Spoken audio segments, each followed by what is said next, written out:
Bu Atalia itu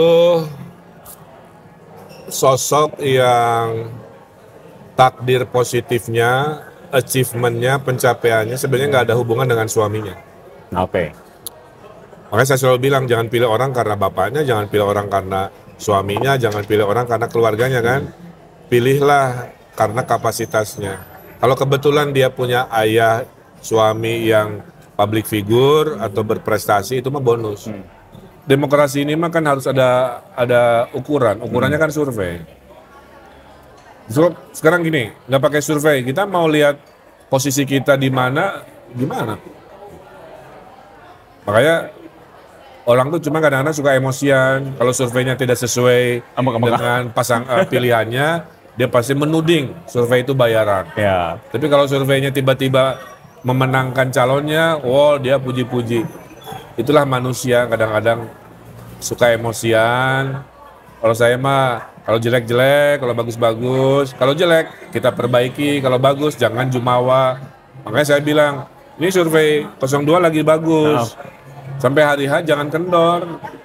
Jangan lengah gitu. Iya.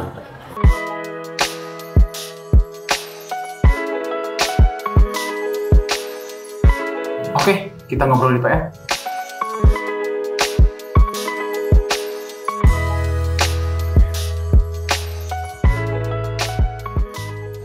Assalamualaikum Sobat PR, kembali lagi di kita ngobrol di PR. Hari ini kita bisa ketemu sama Kang Emil nih di tengah-tengah jadwal beliau yang sangat padat menjelang 16 hari nih, kalau di kita rekaman berarti 16 hari menjelang pemilihan Pilpres lah, Pilpres dan Pemilu 2024. Pileg, ya. Sebagai, langsung aja Kang ya, karena jadwal padat. Saya, ini nih kan banyak, mungkin pernah dijawab, tapi sekarang Kang Emil itu sebagai petugas partai ya.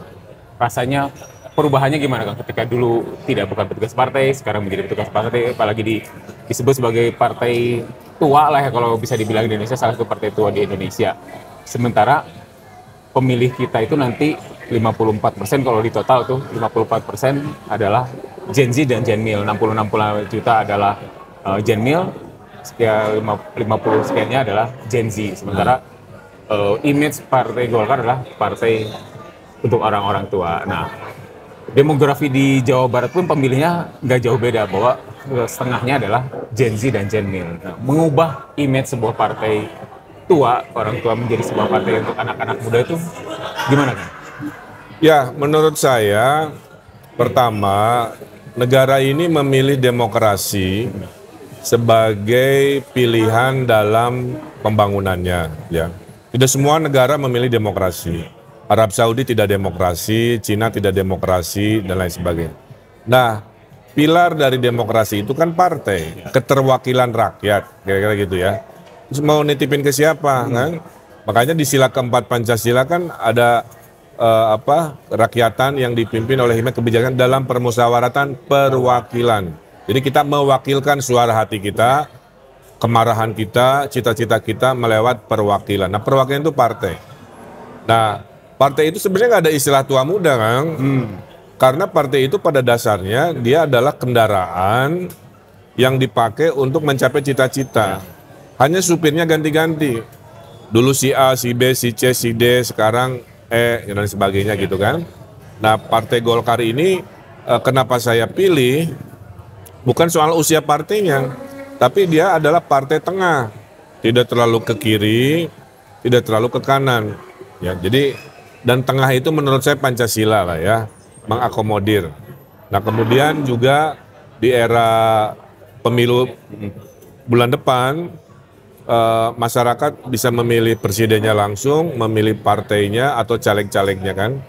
Saya memilih Golkar karena selain partai tengah, partai yang punya sekolah politik cuma partai Golkar, namanya Golkar Institute.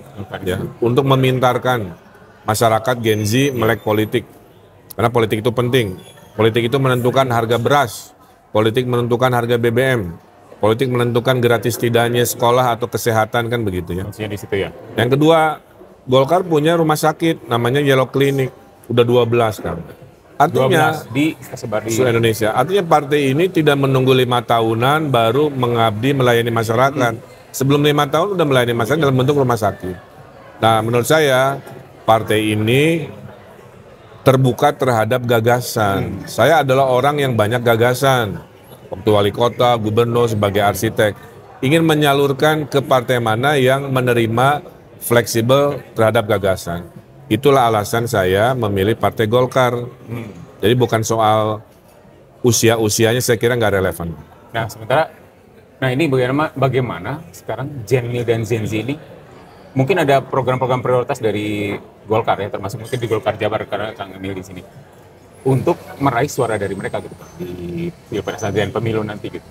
Sekarang Golkar itu fokus pada kesejahteraan dan lapangan pekerjaan. Makanya yang ngurus kartu prakerja nih Gen Z ya, kartu untuk orang-orang yang belum bisa kerja dibayar oleh negara lewat kartu itu untuk ikut pelatihan-pelatihan supaya mudah mendapatkan pekerjaan. Itu diurus oleh Pak Menko Ekonomi namanya Pak Erlangga Hartarto. Nah, Pak Erlangga Hartarto itu adalah Ketua Umum Golkar. Sekonkret itu perhatian Golkar ke Gen Z kan. Nah Gen Z ini yang ingin pekerjaannya makin mudah, makin kompetitif, produktif, bisa melihat track record Golkar yang peduli terhadap the future of works, kira-kira begitu. Kemudian Golkar juga kemarin mendukung program keumatan.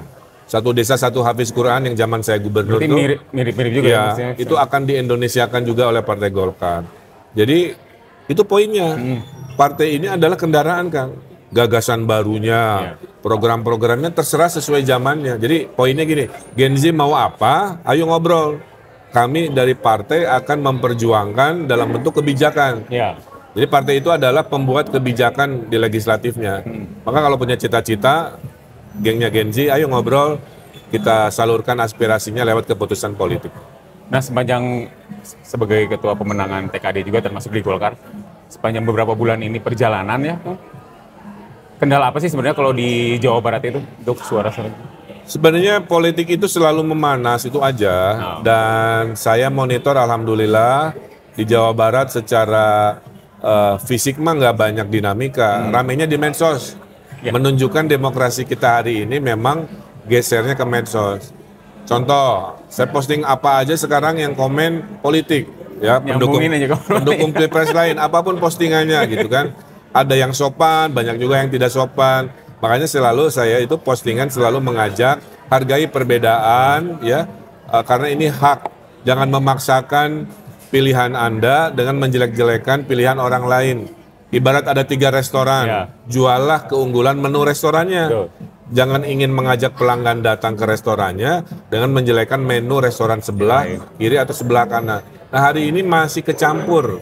Orang ingin mengajak orang mengikuti pilihannya, tapi dengan menjelek-jelekan pilihan orang lain.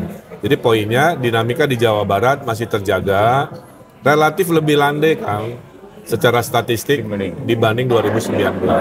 Karena sekarang 3 pilihan. Jadi tidak terlalu friksinya. Kalau 2 pilihan itu hitam putih. Kalau sekarang ada hitam putih abu-abu, jadi orang ada spektrum memilih lebih banyak. Dan kami masih meyakini per data hari ini 02 unggul di Jawa Barat. Oh, 02 unggul di Jawa Barat. Nah, 02 oke. Terus misalkan dari partainya gimana? Kan beberapa tahun terakhir ini Golkar itu kan di Jawa Barat dulu memang penguasa ya, tapi beberapa tahun terakhir ini Golkar sepertinya agak keteteran nih. Beberapa kepala daerah juga jarang dari Golkar. Kan menaikkan itu kan agak susah ya, setelah bertahun-tahun, beberapa periode tidak naik. Sekarang posisinya udah di mana, Kang? Kan ya intinya mah kurang promosi weh. Ini mah hukum pasar kan. Banyak promosi, banyak peningkatan elektabilitas. Sedikit promosi, sedikit peningkatan elektabilitas. Saya buka data ya, saya mah orangnya basisnya data. 2019 kita ini angkanya di 9%-an Golkar, ranking 4. Oke, di bawah setelah Gerindra, PKS, PDIP, Golkar 9%. Oke. Sekarang di survei Januari, survei internal kami, kita sudah di 15% ranking 2. 15% ranking 2. Jadi posisi hari ini di survei saya, Gerindra nomor 1, mendapat kotel efek dari Prabowo kan. Kemudian Golkar 2 kali lipat, dari 9 ke 15 akan 2 kali lipat. Kemudian ketiganya di survei saya itu PDI, baru PKS. Nah artinya ada lompatan Kang. Bahwa tadi Partai Golkar itu adalah kendaraan, jangan lihat usianya, tapi kendaraan yang sangat terbuka, fleksibel dan berorientasi pada kerja dan karya. Saya kan arsitek background-nya. Jadi mengimplementasikan kerja-kerja yang terukur tuh saya senang banget. Lompatannya lumayan dua kalinya dari 9 ke 15. Targetnya 2 kali lipat lah dari 9 ke 18. Dari 9 ke 18. Nah itu apa aja sih yang dilakukan kan? Oh banyak. Satu, saya kan punya follower 21 juta. Oke. Saya posting Golkar udah banyak. Kedua, saya keliling ke masyarakat, mana-mana menceritakan platform Golkar. Kemudian saya menjaring Gen Z, banyak yang lagi keliling-keliling untuk melogikakan bahwa Golkar ini sangat mengapresiasi kinerja Pak Jokowi dan selalu hadir di mana Pak Jokowi berada kan, supaya negeri ini tuh jangan balik kanan tiap ganti presiden, tapi ada keberlanjutan yang kurang-kurangnya kan disempurnakan, kan nobody perfect ya. Jadi saya tuh, menurut saya filosofi yang benar itu adalah keberlanjutan dan penyempurnaan. Nah Golkar dan 02 kalau Pilpres berada di ideologi itu. Keberlanjutan dan penyempurnaannya. Nah saya jadi penasaran juga kalau bilang soal keberlanjutan. Jabar gimana kan? Oh, politik Jabar. Saya masih akan insya Allah jadi gubernur Jawa Barat pada warga Jawa Barat ya. Cuman memang survei DKI bagus itu aja. Faktanya begitu. Survei Jabar masih menjadi pilihan utama. Survei DKI juga ranking 1. Jadi kalau nanya ke orang Jawa Barat pasti rada nggak mau kalau saya pindah. Tapi nanti saya putuskan, saya istiqoroh setelah Pilpres karena kan kita belum tahu komposisi partainya ya. Kalau partainya Golkarnya luar biasa, cukup pilihan-pilihan itu nanti saya sampaikan ke publik. Jadi benar masih menjadi satu pilihan. Oh, ada minum dulu.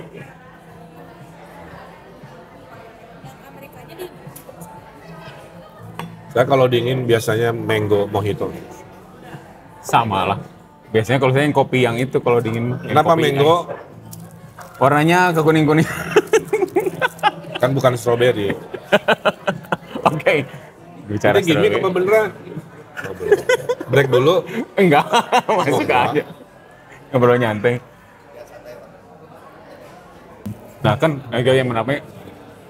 Memang Jabar dilihat kondusif. Paling yang kemarin itu yang muncul yang pas ada pengeroyokan kemarin yang lewat ya. Tapi rata-rata secara umum kondusif. Bukan sistematis lah, itu mah insiden. Insiden di jalanan. Kalau disebut tidak kondusif itu kalau ada skenario sistematis, massal gitu kan. Ini kan ya Pak Amprok lah, kurang ngobrol aja. Jadi tapi tetap harus diselesaikan secara hukum karena terjadi penganiayaan. Nah bicara hukum kemarin juga baru hasil Bawaslu. Ngobrol-ngobrol dengan Bawaslu. Iya, juga kan saya masih seneng Kang Satria. Kenapa? Saya seneng dipanggil Bawaslu supaya saya bisa menggulirkan fitnah-fitnah, pelintiran-pelintiran oleh medsos. Kuncinya mas satu, saya datang sebagai tamu. Bukan yang menjadi pasal itu tidak boleh. Itu kalau saya penyelenggara yang menyelenggarakan, terus mengundang elemen-elemen yang dilarang. Ini mah kan saya datang ke undangan pengajian, ditanya visi misi, saya terangkan. Saya datang ke seminar, saya ditanya, saya terangkan. Saya datang ke golongan BPD tadi, mereka kan yang bikin acara, PAPSI ini. Saya terangkan. Jadi konteksnya itu. Persepsi orang disangkanya kita yang bikin acara kita berkampanye, mengundang yang dilarang datang. Tapi akhirnya udah clear ya, udah. Nggak ada masalah ya. Dan saya kan harus memberi contoh. Warga negara yang baik harus taat pada hukum. Tapi lama juga kemarin Kang ya? Yang lama 3 jamnya? Ngeprintnya. Oh, ngeprint laporan. 2 jam. Berarti panjang bisa nantinya? Tanya jauhnya mah pendek, sejam kurang. Ngeprintnya kurang, jadi ini mah masukan ke Bawaslu, printernya perbaiki. Oh kemarin teh berarti lama teh karena ngeprintnya lila itu berarti. Kan setelah diklarifikasi itu harus dibacakan, diparaf, titik komanya gitu. Yang menarik lagi tadi sih yang program, ada beberapa program-program waktu Kang Emil di Gubernur Jabar kemarin di beberapa debat itu dimasukkan dalam visi misi juga ya. Sebenarnya potensinya kuat nggak Kang kalau misalkan ya Prabowo jadi lalu program itu direplikasi di secara nasional. Gini, Pak Prabowo itu negarawan. paling sering diserang kan.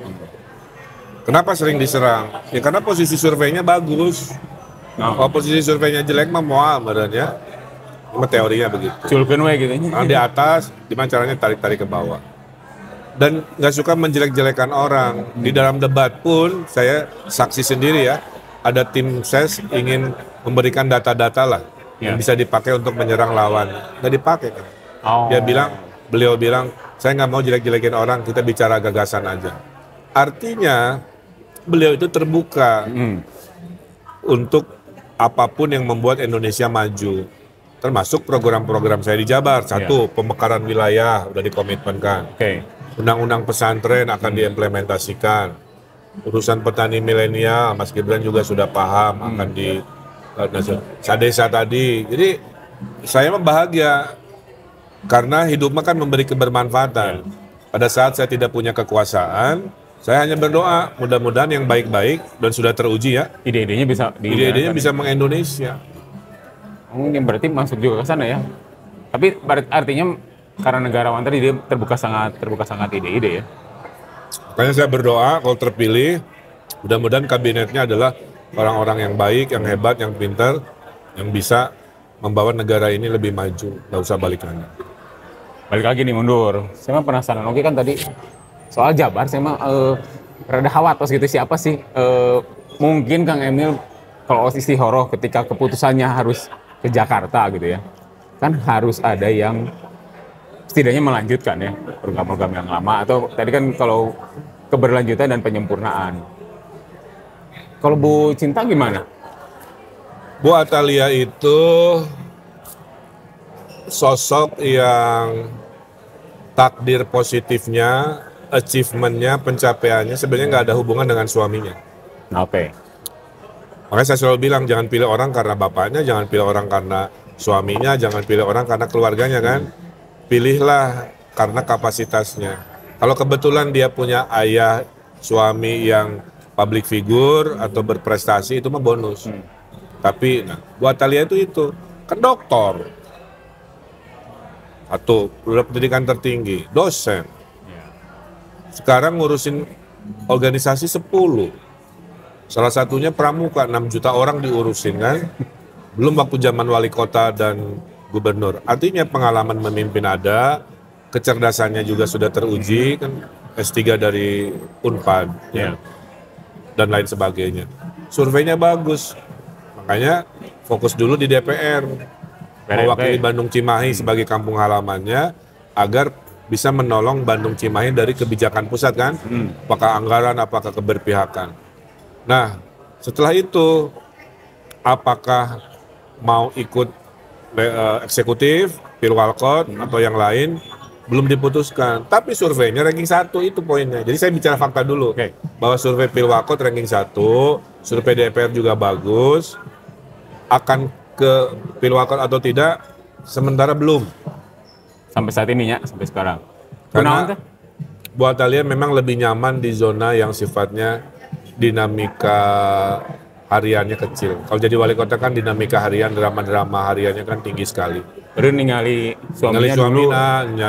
suaminya aktif demikian rupa sehingga yang haternya juga aya wae padahal sudah kerja sedemikian rupa. Saya wali kota penghargaan 400-an, zaman gubernur 5 tahun penghargaan 500-an. Sebanyak itu kan perubahan yang dibawa. Nah, untuk kesana tuh kan siang malam kan kerjanya, Sabtu Minggu nggak ada libur. Kebayang kan ngelihat gitu tiap hari melihat itu tuh rada gemper. Ngedrop gitu. Jadi fokus dulu itu. Tapi bukan tidak mungkin ya. Cuman per hari ini belum jadi pikiran. Termasuk ke Jabar belumnya. Ya kalau kan demokrasi ini mah kan harus ada ukuran. Ukurannya kan survei. So, sekarang gini, nggak pakai survei, kita mau lihat posisi kita di mana, gimana? Makanya orang tuh cuma kadang-kadang suka emosian. Kalau surveinya tidak sesuai dengan pilihannya, dia pasti menuding survei itu bayaran. Tapi kalau surveinya tiba-tiba memenangkan calonnya, dia puji-puji. Itulah manusia kadang-kadang suka emosian. Kalau saya mah, kalau jelek-jelek, kalau bagus-bagus. Kalau jelek, kita perbaiki. Kalau bagus, jangan jumawa. Makanya saya bilang, ini survei 02 lagi bagus. Sampai hari H jangan kendor, jangan lengah gitu. Iya. Kalau tadi ngelihat Gerindra di nomor pertama ya, terus Golkar sudah di nomor 2. Apakah itu berarti oke lah pertarungan di Jabar mah sudah di tangan gitu ya? Enggak, saya mah orang yang sampai imsak terus melakukan ikhtiar ibaratnya begitu. Nggak boleh kan? Tapi jangan terlalu jumawa tadinya. Kedua bukan sifat saya. Ketiga pengalaman. Dulu waktu pilgub ada pasangan lawan saya Ya. menjelang hari H diprediksi surveinya hanya 12%. Pas hari H-nya 28%. Iya, melonjak itu tinggi. Artinya apa? Bisa ada perubahan signifikan, naik atau tergerus dalam 7 hari terakhir yang tidak terbaca survei. Makanya 7 hari terakhir. kan 7 hari terakhir itu kan ada orang ketok pintu, Masuk, orang mulai masuk. memutuskan, Iya. orang mulai meriset, baca-baca. 7 hari terakhir. Makanya harus terus diingatkan supaya pilihan yang kita harapkan menang tetap jadi pilihan masyarakat. Kalau di Jabar sulitnya apa, Kang? Kendalanya? Jabar itu secara budaya terbelah 3, Kang. Oke. Yang Priangan Mas Sundaan gitu ya. Kalau Cirebonan bahasanya kan Jawa. Jawa Maja Kuning gitu ya. Kalau Kota Bekasi, Bekasi, Depok terpengaruh oleh politik Jakarta. Ya. Ya, jadi siapapun yang mau jadi gubernur Jawa Barat harus memahami 3 irisan budaya itu. Yang artinya bahasa komunikasinya, Beda-beda. programnya, narasinya nggak bisa sama. Saya nggak bisa bahasa Sundaan Jawa Jawa Maja Cirebon Kuning gitu ya. ya. Menarik juga. Jadi emang teman-teman, jadi kerjanya beliau ini memang harus terus-terusannya apalagi menjelang ini 16 hari ini kan 16 hari. makin intens tuh apa yang harus dilakukan. Yang belum dilakukan apa, Kang? Sudah semua, Heeh. tinggal sekarang mah menjaga semua strategi ini berjalan sesuai arahan. Ibarat saya pelatih Persib gitu. Iya. Semua teori sudah diterangkan ke pemain. Sekarang pemain tinggal menerapkan, kita pantau, jangan ada yang lengah, lemah, semua berkeringat, semua bergerak, semua menendang bola ibaratnya begitu. Nah hari ini tiap hari saya memantau itu. Berapa ribu yang ketok pintu, berapa ribu yang bikin acara, berapa ribu APK yang dipasang di mana-mana. Nah kan, bicara APK juga, APK itu kan uniknya gini, Kang, kita tes sudah di zaman digitalnya. Pemilih itu banyaknya karena milenial dan zennial juga lebih kepada digital, tapi kok masih banyak APK-APK Karena tidak dilarang itu problemnya. Coba bikin aturan dilarang. Kalau aturan dilarang, fokus ke media sosial kalau KPU-nya berani. Saya mah seneng. Tapi sebenarnya efektif nggak sih, Kang? Kalau dilihat gitu ya, pemasangan APK itu? Efektif, masih efektif. Kalau di kota, mayoritasnya ke HP. Tapi kalau di kampung, di Masih desa, sosialisasinya tetap butuh visual fisik gitu. Tetap hadir juga harus adanya. Cuman memang kan mengotori kota ya, suka tidak suka ya, dari teori visualnya. Tapi kan nggak dilarang problemnya. Iya. Kecuali suatu hari nanti kita Tidak boleh. KPU mengatur bahwa tidak boleh ada sedikit pun alat peraga kampanye, cukup di media sosial. Selesai. Menjelang nanti debat terakhir 4 Februari. Jadi tinggal 3 hari, 24 hari lagi. Bikin konsep juga, Bang. Tetap Pak Prabowo kan udah pengalaman 2 kali pilpres. Jadi sebenarnya memolesnya itu tidak terlalu susah. Kedua, prinsipnya sama. Tidak suka menyerang orang lain, apalagi pribadi ya. Yang ketiga, Kang, orang sudah menentukan pilihan banyak di tanggal 4. Dari surveinya, orang yang berubah pikiran gara-gara lihat debat, itu hanya 2,5%. Jadi 97,5-nya tidak berubah apapun. Mau dia nonton debat, tidak nonton debat, pilihannya tidak berubah. Nah, 2,5 ini juga kan bisa ke 02, Ya, bisa. bisa ke 03. Mohon maaf ya, di data kita, waktu Pak Prabowo diserang oleh 2 pihak, banyak data-data orang simpati pindah. balik ke sini. Itu contoh sih, itu yang 2,5% itu. Jadi nggak semata-mata 2,5% ke yang lain-lain, 02 juga mendapat benefit. Cuman persentasinya kan nggak lebih dari 2,5%. Bicara ngomong debat lagi nih, ada beberapa pakar menyatakan kalau di beberapa negara luar itu ketika debat itu tidak perlu ada audiens sebenarnya. Jadi si pemapar itu bisa fokus pada hal-hal yang dia akan sampaikan. Kalau di Indonesia sendiri sebenarnya masih cocok nggak sih harus ada audiens gitu kan? Jadi prioritasnya kan kalau itu bisa langsung bicara ke TV kan sekarang udah bisa lihat. Kembali lagi itu mah pilihan kan. Dengan ada audiens lebih rame memang, suasananya meriah. Cuma kadang-kadang kalau audiensnya nggak bisa ditertibkan, suka terjadi chaos-chaos. Kemarin kan ada insiden contoh ya, tiap pasangan yang bukan pasangannya pidato, dia ngacungin tangan, kan kelihatan, itu kan mengganggu. Nah itu. Menurut saya itu nggak bijak gitu ya, mengganggu konsentrasi. Jadi bisa dipertimbangkan debat tanpa audiens. Ya. Hatur nuhun pisan Kang, ini waktunya di sela-sela kesibukan bisa mampir ke sini ngobrol kita bareng-bareng di Jabarano nih. Nah mungkin di terakhir ini ada yang ingin Kang Emil sampaikan nih ke para pemilih pemula, para Gen Mil, Gen Z dan pemilih seluruh di Indonesia juga. Ya, pertama Indonesia hari ini lagi keren. Dia ranking 16 ekonominya. Suatu hari ranking 4 dalam 20 tahun. Kita ngalahin ekonomi penjajah-penjajah kita. Belanda, Jepang kalah. Perancis, Inggris, Portugal, Spanyol kalah. Oleh karena itu, kuncinya satu, keberlanjutan tiap 5 tahun harus kondusif. Nah, jadi di 5 tahun inilah demokrasi kita diuji. Anda semua harus menggunakan kewajiban dan hak Anda tanggal 14 Februari. Jangan sampai buta politik, karena seburuk-buruknya buta adalah buta politik. Karena politik menentukan harga sekolahan Anda. Politik menentukan gratis tidaknya kesehatan, politik menentukan harga BBM, harga beras, harga minyak goreng. Oleh karena itu kalau ingin hidup Anda lebih baik, berpartisipasilah memilih pemimpin yang Anda sukai, Anda yakini. Pada saat sudah ada keyakinan, jangan bertengkar. Hargai hak asasi memilih yang berbeda dengan pilihan Anda. Berkampanye boleh, meyakinkan boleh, tapi jangan memaksa, jangan bikin kerusuhan, kejulidan dalam bentuk apapun. Insya Allah kita doakan pemilunya damai, lancar, kondusif, dan Indonesia berlanjut menjadi negara yang luar biasa. Terima kasih. Terima kasih. Hatur nuhun Kang Emil, teman-teman Sobat PR. Terima kasih atas waktunya. Wassalamualaikum warahmatullahi wabarakatuh.